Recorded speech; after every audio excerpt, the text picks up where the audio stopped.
Hi friends, మనం ఇప్పుడు భరత్ నగర్లో ఉన్నాం. ఇక్కడ భరత్ నగర్లో ఒక ఫ్యామిలీ గణేష్ని చాలా బాగా అలంకరించారు. ఇక్కడ దీక్షిత్ పటేల్ గారి ఆధ్వర్యంలో గత 26 సంవత్సరాల కింద నుంచి ఇక్కడ గణేషుడి సెలబ్రేషన్స్ చేస్తున్నారు. ఆ గణేష్ని ఎలా అలంకరించారో, సెలబ్రేషన్స్ ఎలా చేస్తున్నారో చూద్దాం రండి.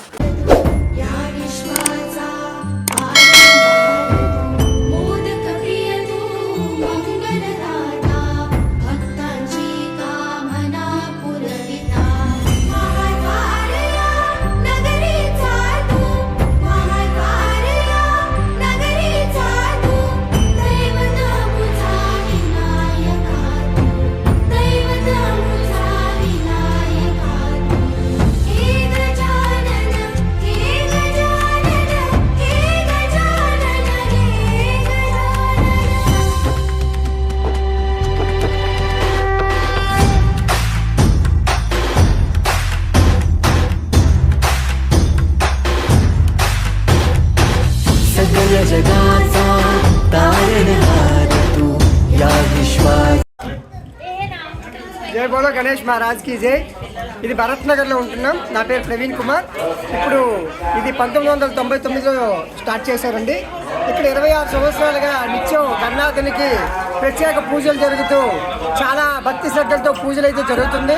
నవరాత్రి ఉత్సవాల్లో ఎంతో ప్రతిష్టాత్మకంగా మా ప్రెసిడెంట్ అయిన దీక్షిత్ పటేల్ గారి ఆధ్వర్యంలో ఉత్సవాలు చాలా ఘనంగా జరుగుతాయి. సో ఇక్కడ చూసారంటే ఇప్పుడు లేడీస్ అందరూ ఉన్నారు కదా. సో ఎంతో భక్తి శ్రద్ధలుగా లేడీస్ అందరూ కలిసి ఎంతో ఉత్సాహంతో పాల్గొని ఈ కార్యక్రమాన్ని ముందుకు నడిపిస్తూ ఉంటారు. లాస్ట్ ఇయర్ మన స్వామివారి లడ్డు 50,000కి వేలంపాట్లో కళాంటి గారు తీసుకోవడం జరిగింది. ఈ సంవత్సరం కూడా 70,000 వరకు వెళ్తుందని మా అంచనా. సో ఎవ్రీ ఇయర్ కూడా లడ్డు తాలూకు వాల్యూ పెరుగుతూ వస్తుంది. మన దగ్గర లడ్డు వచ్చేసి అభిరుచి స్వీట్స్ నుంచి డైరెక్ట్ అక్కడ నుంచే చేస్తాం. అంటే అక్కడ ఫేమస్ అని మీకు అందరికీ తెలుసుకుని అక్కడ నుంచే వస్తుంది. సో ఇక్కడ చూశారు కదా అందరూ. సో ఎవ్రీ ఇయర్ కూడా లలిత పారాయణం ఇట్లా ప్రత్యేకమైన లేడీస్ పూజా కార్యక్రమాలతో మనకి వినాయకుడు అనేది కంటిన్యూ అవుతుంటుంది. సో ఎవ్రీ ఇయర్ కూడా ఒక డిఫరెంట్ డెకరేషన్తో డిఫరెంట్ వైబ్తో ఉంటుంది. సో మన రోహిత్ ఉన్నాడు. ఈయన ఏంటంటే సాఫ్ట్వేర్ అనమాట, కానీ తన మ్యాక్సిమం టైం ఇక్కడనే కేటాయిస్తాడు. సో అందరూ సపోర్ట్ ఉండడం వల్ల ఇట్లా ఈజీగా మనం ముందుకు వెళ్ళగలుగుతున్నాం. సపోర్ట్ కోఆర్డినేషన్ అనేది చాలా మంచిది. సో బాలగంగాధర్ తిలక్ గారు స్టార్ట్ చేసిన ఈ గణేష్ నవరాత్రి ఉత్సవాలు అందరినీ ఒకటి చేయాలనే కాన్సెప్ట్తో చేశారు. ఇప్పుడు చూస్తున్నట్లయితే అట్లానే ఒక 20 మంది కుర్రోళ్ళు ఉన్నారు, ఒక యూనిటీ. ఇంకో 30 మంది ఉన్నారు, వాళ్ళందరూ ఒక యూనిటీ, ఒక కమ్యూనిటీగా ఏర్పడి వాళ్ళలో వాళ్ళ ఐక్యత పెరగడానికి గణేష్ ఉత్సవాలు ఇప్పటికీ ఎంతో ఉపయోగపడుతుంది. సో చిన్న చిన్న గొడవలు ఎక్కడెక్కడ జరుగుతూ ఉంటాయి, కామన్ అది. కానీ మనలో యూనిటీ పెంచేది ఒక గణేష్ ఉత్సవాలు అయితే మనం తప్పనిసరిగా చెప్పచ్చు. ఇది మనకి ఎంతకో మనకి యూనిటీకి ఉపయోగపడుతుంది. అదేవిధంగా పిల్లలు ఉన్నారు, పిల్లలు వాళ్ళు ఎప్పుడా ఎదురు చూస్తుంటారు. ఎవ్రీ ఇయర్ కూడా వినాయక చవితి ఎప్పుడు వస్తుంది, ఎప్పుడు గెలుపుతాం, ఎప్పుడు ప్రసాదాల కోసం వెయిట్ చేస్తాం అన్నట్టు ఉంటారు అన్నమాట. సో ఒక్కొక్కరి వైపు ఒక్కోలా ఉంటుంది. లేడీస్ అందరూ కూడా ఎప్పుడు డ్యాన్స్ ప్రోగ్రాంలు అవుతాయి, ఎప్పుడు ఈవినింగ్ అవుతుంది, ఎప్పుడు పూజా కార్యక్రమాలు అయితే వైపులో వాళ్ళు ఉంటారు. ఈ సంవత్సరం లడ్డు ఎట్లనే మంచి రేటుకి వెళ్ళాలా, ఈసారి మంచి డీజే బుక్ చేయాలా, డిఫరెంట్ కొలాబరేషన్స్తో ఉండాలని యూత్ ఉంటారు.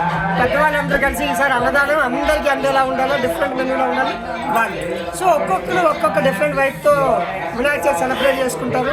సో ఎవరు ఎక్కడ ఎట్లా చేసుకున్నా సరే అందరం కలిపి మన హిందూ ధర్మాన్ని కాపాడదాం, హిందూ ధర్మాన్ని ముందుకు పట్టుకెళ్దాం. జై శ్రీరామ్, జై బోలో గణేష్ మహారాజ్ కి జై. గణపతి బప్ప మోరియా. మా అంజక్క కోసం ఎందుకైతే చూస్తామంటే నిన్న పులిహోర తెచ్చింది, మొన్న ఇంకో ప్రసాదం తెచ్చింది, రేపు ఇంకో ప్రసాదం. వినాయక స్వామి అక్క చేసిన ప్రసాదమే ముందు తింటాడు. సో అందుకోసమనే అక్క స్పెషలిస్ట్ అనమాట. అరే నా కోసం కాదు, మా అంజక్క చేసిన ప్రసాదం అంటే మా వినాయక స్వామికి చాలా చాలా ఇష్టం. కావాలంటే వినాయక స్వామికి అడగండి, అది తొండ మూపిండి ఇప్పుడే. ప్రోత్సాహంతో చాలా అంగరంగ వైభవంగా ప్రారంభమై ఈ సంవత్సరం వేడుకలు. సో ఇంకా మరింత ఉత్సాహంతో జరిపించాలని ఆంటీ దగ్గర వచ్చి రోజు ఉంటారు. సో ఆంటీకి అందరి తరఫున thanks. Stay with me everyone. Subscribe చేసుకోండి, లైక్ చేయండి, పైన బెల్ ఐకాన్ చేయండి. మరిన్ని అప్డేట్స్ అందరికన్నా ముందుగా తెలుసుకునేందుకు ఈ 3 మర్చిపోకండి. Stay with me.